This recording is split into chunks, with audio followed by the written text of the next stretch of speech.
Hello everyone, as you wish you all are well. Okay, so in this class we start the Euler's theory case second, third and fourth. In the previous class I discussed the Euler's theory about the columns. Okay, in that class we discussed about the first case in which the columns both end are pin jointed. At that time I saw that the buckling load P equal to जो आया था वो हम लोगों ने देखा drive किया था उसका कि पाई स्क्वायर ई आई अपन एल स्क्वायर आ रहा था. ओके, तो हम लोगों ने ये देखा था कि कैसे कोई भी कॉलम क्या होता है, स्प्रेड क्या होता है, दोनों का डिफरेंस आपको बताए थे. उसके बाद में ये बताए थे कि कॉलम्स जो टाइप्स ऑफ कॉलम्स आपको बताए थे, short column, long column, medium column. Okay, उनका सब डिफरेंस किए थे. उसके बाद ये देखा था कि बकलिंग लोड क्या होता है. इससे पहले मैं अपना इंट्रोडक्शन देना चाहूँगा. Let me introduce to myself Indresh Kumar Singh, faculty of department of civil engineering BVD IIT Lucknow. Okay, so let's start. Introduction to solid mechanics subject KCE 402. In this subject this is the module 4 and lecture number 6. Okay, so in the previous lecture we discussed about the case 1 in which the both ends are pin jointed. Okay, and there we find the by Euler's theory that buckling load P equal to pi square EI upon L square. Okay, मैंने आपको बताया था कि columns में आप उसकी जो stability होती है वो सिर्फ मटेरियल पे ही नहीं डिपेंड करती है, ना कि उसकी लेंथ पे या क्रॉस सेक्शनल एरिया पे. उसके जो एंड्स होते हैं उनके फिक्सिडिटी पर भी वो कैसे हैं तो उस पर भी डिपेंड करते हैं. और उसके लिए लोड अलग अलग हम फाइंड किए. ऑयलर्स ने लॉन्ग कॉलम के लिए जो उनकी थ्योरी थी वो हमारी एप्लीकेबल है, तो उन्होंने अलग अलग ये सारी चीजें फाइंड आउट की हैं. ओके, तो आपको पता था कि जैसे वहां पे मैंने बनाया था कि बोथ एंड्स आपका आया था जब आपके दोनों एंड्स पिन जॉइंटेड थे किसी कॉलम में, तो उस पे जब पी लोड लगाया तो बकलिंग जो स्टार्ट हुई थी तो वो इस तरीके से थी. ओके, तो इसका मतलब ये हुआ ये आपकी लेंथ जो थी एल, ओके, वो अभी हम देख लेंगे जो भी लेंथ लेंगे, तो एल लेंथ थी. उसके बाद में ये हमारा इलास्टिसिटी कर्व बना जैसे कि बीम में बनता था. मैंने क्या किया, यहाँ से कोई क्रॉस सेक्शन कट किया जो कि वाई डिफ्लेक्शन था, वो मैंने यहाँ पे डिनोट किया था. फिर मुझे पता चला कि यहाँ पर अगर ये पी फोर्स के कारण इस पॉइंट पे कितना मूवमेंट जनरेट होगा, पी वाई जनरेट किया था. Then we apply the E I D square Y upon D x square, ये वाली मूवमेंट की इक्वेशन ऑफ इलास्टिसिटी जो ओके जो पहले प्रीवियस क्लास में इसका ड्राइव किए थे डेरिवेशन, उसी को अप्लाई किया. उसके इक्वल मूवमेंट के इक्वल इसी इक्वेशन को हम लोग अप्लाई किए. तो सिर्फ और सिर्फ आपको क्या करना है, मूवमेंट फाइंड करना है कॉलम में किसी एक सेक्शन पे जो कि किसी भी एंड से आप किसी एक डिस्टेंस पर एक्स डिस्टेंस, अगर इधर को एक्स ले लिए और ये वाई एक्सिस ले ली, तो हम क्या करेंगे कि देखेंगे कि एक्स डिस्टेंस पे एक सेक्शन कट कर लो. जो भी बकलिंग हुई है कॉलम की उसमें आप क्या कीजिए, एक सेक्शन कट कीजिए, बस मूवमेंट ले लीजिए और वो मूवमेंट इसके इक्वल रख दीजिए. तुरंत वो इक्वेशन आपकी आ जाएगी, डिफरेंशियल इक्वेशन आ जाएगी ऑर्डर 2 की. और उस डिफरेंशियल इक्वेशन ऑर्डर 2 को सॉल्व करना आपने सीखा है, उसी को सॉल्व करेंगे तो सोल्यूशन फाइंड करेंगे. आफ्टर दैट बाउंड्री कंडीशन लगा के जो कांस्टेंट आएंगे उन कांस्टेंट को हम लोग फाइंड आउट कर लेंगे और वैल्यू पुट कर देंगे. उससे हमारा वहां पे लोड कैलकुलेट हो जाएगा कि बकलिंग लोड कितना होता है. देखते हैं इस केस सेकेंड में कि जब वन एंड्स आपका फिक्स है और अदर फ्री है. देखिए ये वाला कोई कॉलम दिया है, ये इस एंड पर क्या है हमारा, देखो फिक्स है. ओके, यहाँ पे हमने मान लिया ये फिक्स है आपका. ओके, और ये कोई कॉलम आपका वर्टिकल अगर बात करें तो बिल्कुल ये कॉलम होगा और ये फ्री एंड है. तो फ्री एंड है तो ये वाला इस तरीके से आपका थोड़ा डिस्प्लेस हो गया. ओके, अब जो डिस्प्लेस हो गया है तो हमने देख लिया यहाँ पर कितना ए डिस्टेंस, क्योंकि ये फ्री एंड है तो ये वाला ए डिस्टेंस है. अब कहीं पर भी आप कट करेंगे, ओके, देखिए एक एंड पे ए डिस्प्लेसमेंट आपका पूरा वो एंड ही आपका डिस्प्लेस हुआ है ए पे. ओके, तो अगर हमें यहाँ पर आपको देखो एक्स डिस्टेंस पर एक क्रॉस सेक्शन कट किया हमने जिसका डिस्प्लेसमेंट देख रहे हैं कि कितना है, वाई है. ओके, तो यहाँ पर आप देखेंगे कि इसका जो क्रॉस सेक्शन आएगा that is a minus Y, इतना ही होगा क्योंकि यहाँ पर लोड आपका लग रहा है, तो ये a माइनस वाई, ये डिस्टेंस कितनी होगी, a माइनस वाई होगी। ओके, तो अब P का जो आपका परपेंडिकुलर जो लोड अप्लाई हो रहा है एक्सियली लोड ऑन कॉलम, तो उसको हम मल्टीप्लाई करेंगे a बाई से, तो वो हमको मिल जाएगा मूवमेंट, और वो मूवमेंट सिर्फ P A minus Y equal to movement के है, और उसको हम इलास्टिक इक्वेशन जो आपको ड्राइव कराए थे प्रीवियस क्लासेस में उसी के इक्वल पुट कर देंगे। तो E I equal to D two Y upon D x square equal to movement, और movement M equal to P A minus Y. इसको हम और सिंप्लीफाई करेंगे तो P A minus P Y, here P और ए हमारा क्या है, कांस्टेंट ए हो जाएगा। तो आगे देखते हैं, आपका आ जाएगा E I D two Y D x square movement P A Y, ये इक्वेशन लिखी है।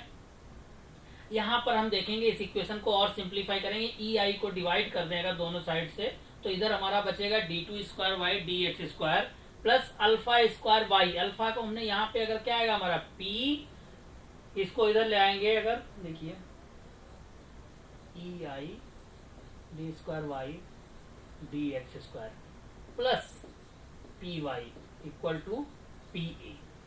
ओके, अब अगर इसको ई आई से डिवाइड कर दें तो हमारा हो जाएगा D two Y upon D x square equal to P sorry plus P upon E I y equal to P A upon E I. Okay, ये हो जाएगा। अब इसमें हमने क्या किया, इसको एक कांस्टेंट टर्म मान लिया, इसको हमने टर्म रिप्लेस किया अल्फा से, तो हमारी इक्वेशन बन गई है D square Y upon D x square plus alpha square Y. Okay, alpha square Y alpha square equal रख दिया and P A upon E I. Okay, ये इक्वेशन बन गई यहाँ पर, ये देखिए alpha square equal to P E I रखा गया है।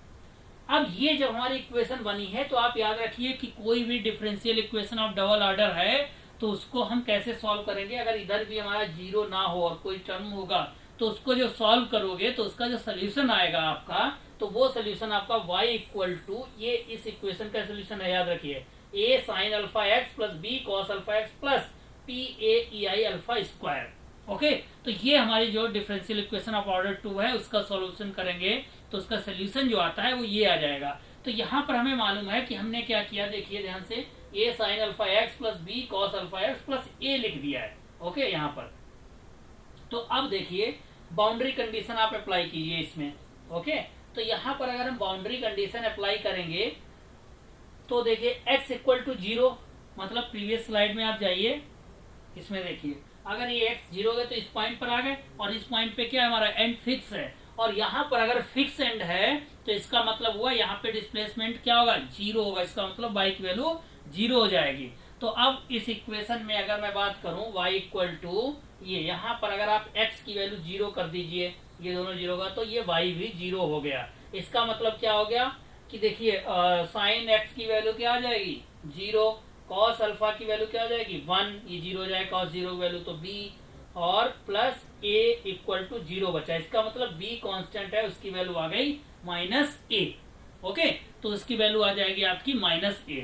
अब माइनस ए आ गए, x इक्वल टू जीरो में रखूं तो D Y D x equal to zero आ जाएगा। ये डिफ्रेंसिएशन करेंगे तो आपका डी वाई डी एक्स भी जीरो आ सकता है। ये वाली वैल्यू अगर मैं पुट करूंगा तो ये साइन अल्फा इस इक्वेशन में, तो एक वैल्यू हमें जीरो मिल जाएगी। अब हम अपने इक्वेशन में जाएंगे, y equal to a cos alpha, ये बचेगा क्योंकि यहाँ पर ये कांस्टेंट की वैल्यू जीरो आ गई है सोल्यूशन में, तो ये वाला टर्म हमारा जीरो हो जाएगा, बचेगा b cos alpha x plus a, b की वैल्यू माइनस ए आई है, वो मैंने पुट कर दी, तो minus a cos alpha x plus a। अब यहाँ पर आप देखिए a कॉमन ले लिए दोनों, तो 1 माइनस कॉस अल्फा एक्स बचा।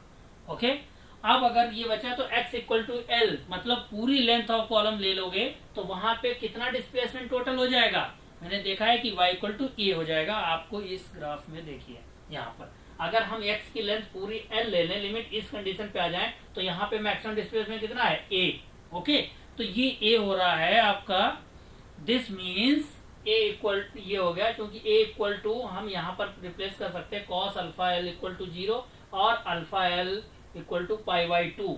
ओके, तभी हमारा ये केस बनेगा कंसीडरिंग द लीस्ट वैल्यू आपकी लेनी है अल्फा एक्स की। तो अब आपको यहाँ पर देखा a से a डिवाइड हो गया, y की जगह पर ये रख दिए हम, तो तो क्या हुआ, ए से डिवाइड हुआ 1 equal to 1 minus cos alpha l.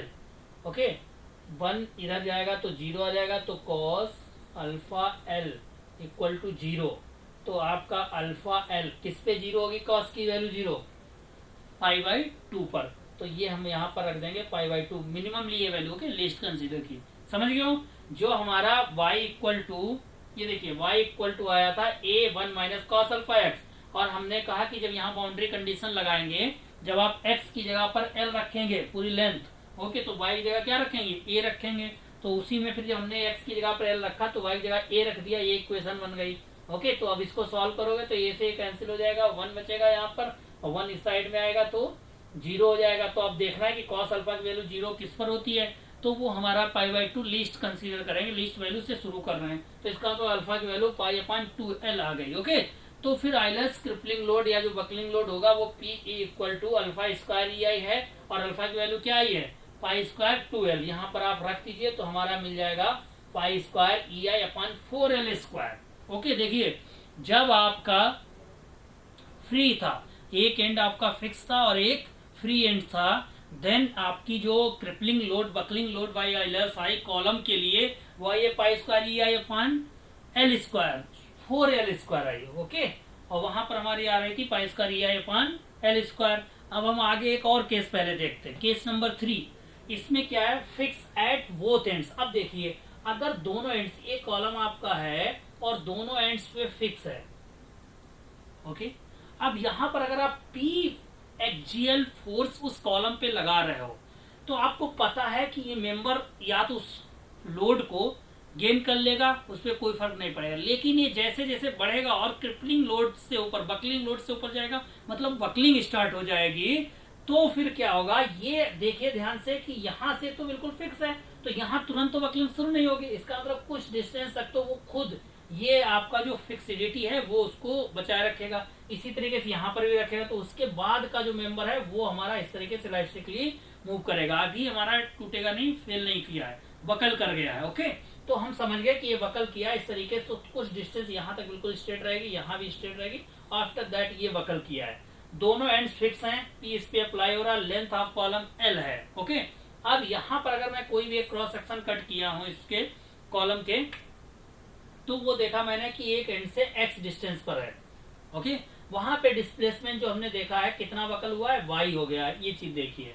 Okay, तो अब p के कारण यहाँ पर कितना मूवमेंट जनरेट होगा वो देखेंगे। तो हमें मालूम है कि ई आई इक्वल टू, अब देखिए ये फिक्स है तो इसको फ्री करेंगे तो एक मूवमेंट जनरेट करेगा और एक हमारा रिएक्शन फोर्स जनरेट करेगा। तो एक वो मूवमेंट हो गया आपका। ओके, तो वो मूवमेंट आपका पूरा रहेगा इस कॉलम पे, तो ये इस डायरेक्शन में होगा क्योंकि वहां पे फिक्स है। आपको पता है फिक्स पे जो होता है तो एक मूवमेंट होता है, एक रिएक्शन फोर्स होता है। ठीक, रिएक्शन फोर्स तो हमारे कैंसिल आउट हो जाएंगे, तो मूवमेंट रहेगा। अब इस पॉइंट पे अगर हम बात करेंगे तो P से कितना देगा, P वाई एक मूवमेंट हो गया और एक मूवमेंट जो हमारा फिक्स एंड था इसलिए हुआ, तो वो M हमने लिख लिया।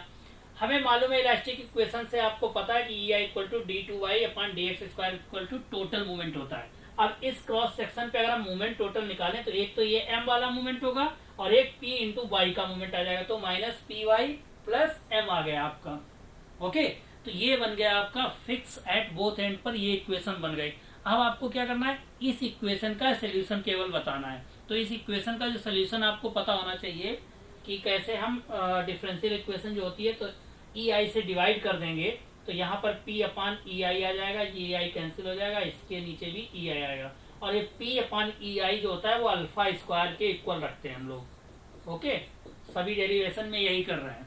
ठीक, तो D two Y upon D x square plus alpha square Y equal to M upon E I हुआ, where alpha square equal to P upon E I. Okay, got it. अब क्या पता है कि आपको पता है कि ये जो डिफरेंशियल इक्वेशन है सेकेंड ऑर्डर की है, और इसमें क्या है कि ये जो हमारा एक साइड है इधर भी जीरो नहीं है, इसका सोल्यूशन कैसे आएगा, y equal to a sine alpha x plus B cos alpha x plus M upon E I alpha square. ये पूरा सोल्यूशन इसका हो गया है, और इसको आप सॉल्व करेंगे। कई मेथड्स होते हैं इक्वेशन को सॉल्व करने के, इंटीग्रेशन मेथड से आप सॉल्व कर सकते हो, और भी मेथड्स जो दिए गए हैं उससे भी आप सॉल्व कर सकते हो। तो सॉल्व करेंगे तो यही सोल्यूशन आएगा।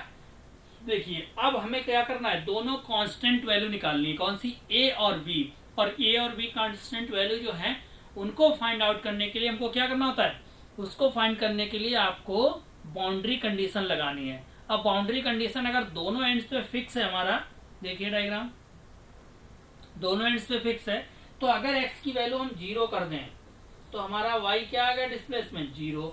अगर x की वैल्यू हम l कर दें यहाँ पर तो y क्या आएगा, तब भी 0 आएगा। तो ये बाउंड्री कंडीशन अप्लाई करेंगे और a और b जो हमारे हैं उनको हम फाइंड करेंगे। ओके, तो यहाँ पर देखिए हमने ये वाली कंडीशन लगाई तो b की वैल्यू जो आ गई इस इक्वेशन से -m/p, और एक हम लगा देंगे दूसरी कंडीशन y 0 तो dy dx भी 0 होगा, x इक्वल टू 0।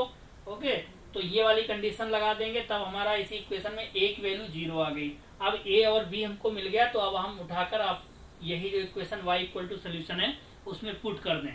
जब पुट आप करेंगे तो सॉल्व करने पर आपको ये मिलेगा रिलेशन कि y इक्वल टू आपका आ रहा है m/p माइनस नहीं है, okay, 1 minus cos alpha x। Okay, ये आपको डिस्प्लेसमेंट मिल गया है जिसमें कोई कांस्टेंट टर्म नहीं है।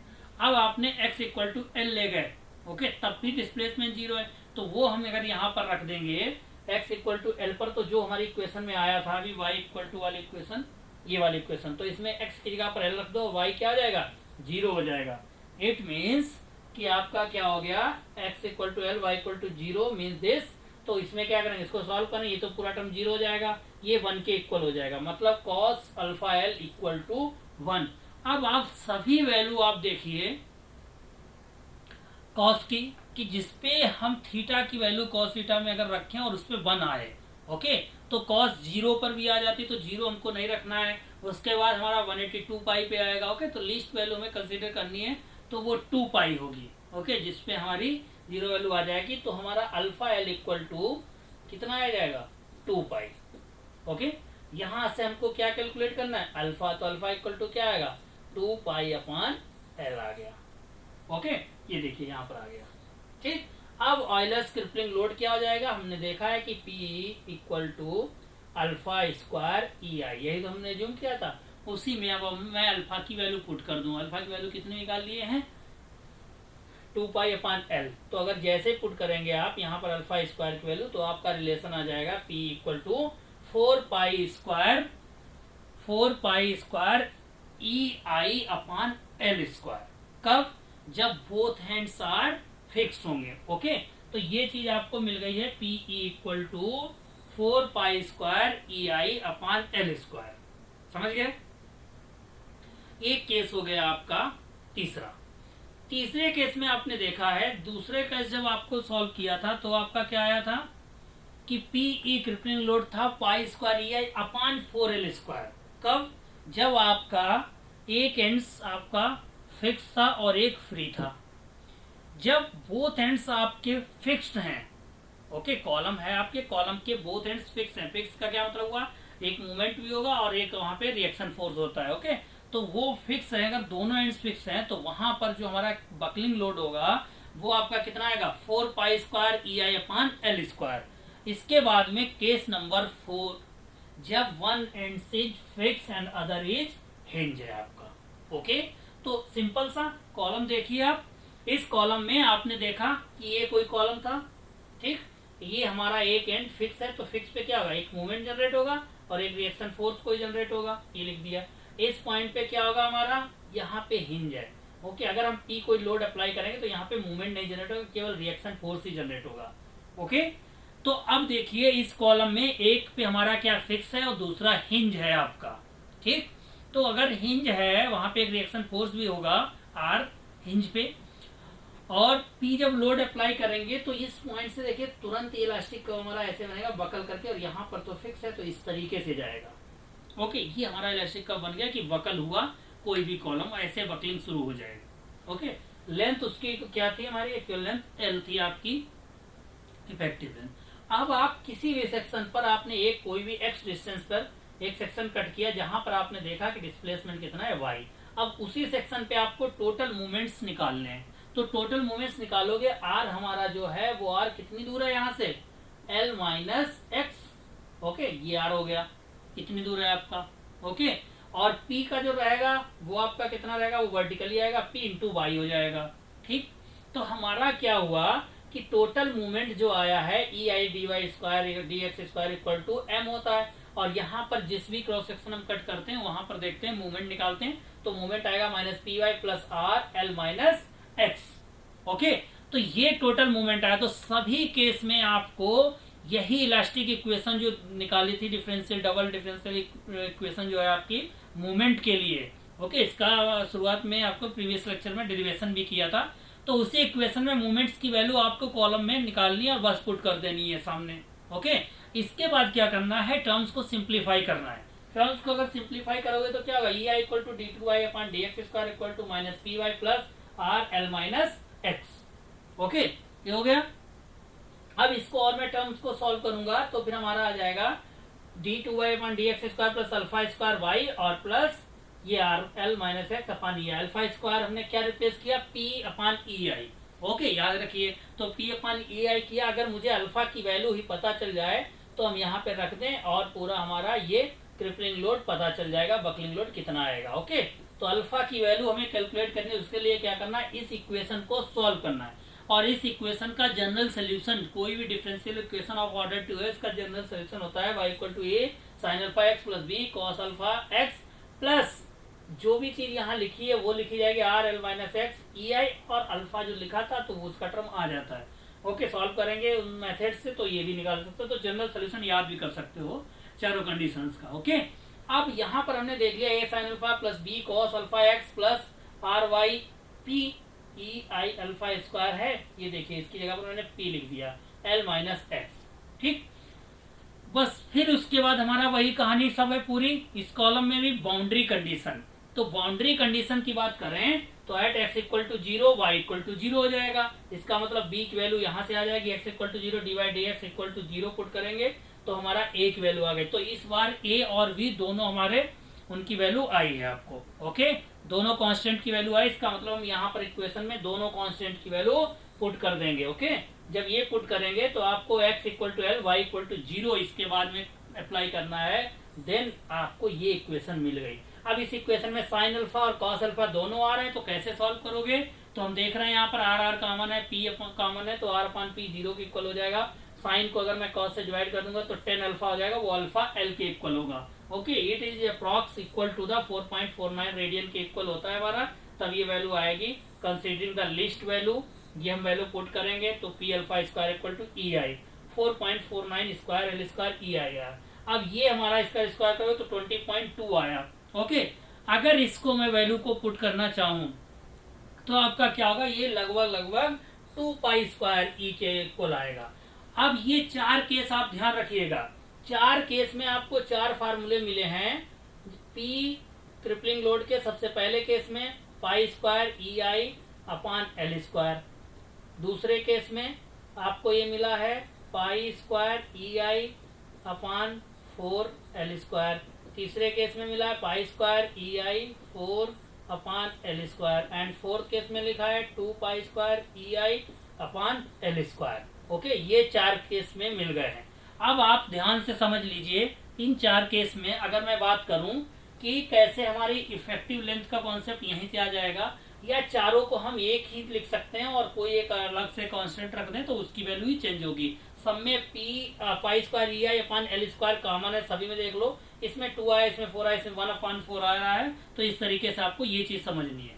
ओके, तो अब देखिए यहाँ पर अगर मैं बात करूं इन चारों केसेस की कॉलम में आपको कि कौन से कंडीशन के लिए कौन सी ये अप्लाई होंगी, यही चारों कंडीशंस आपको अप्लाई करनी है। ओके, ये चारों कंडीशंस आपके लिए हैं, अप्लाई कीजिए आप, और उसको फिर हम सॉल्व करेंगे न्यूमेरिकल्स। नेक्स्ट लेक्चर में इसके बारे में और डिस्कस करेंगे। Okay class, thank you.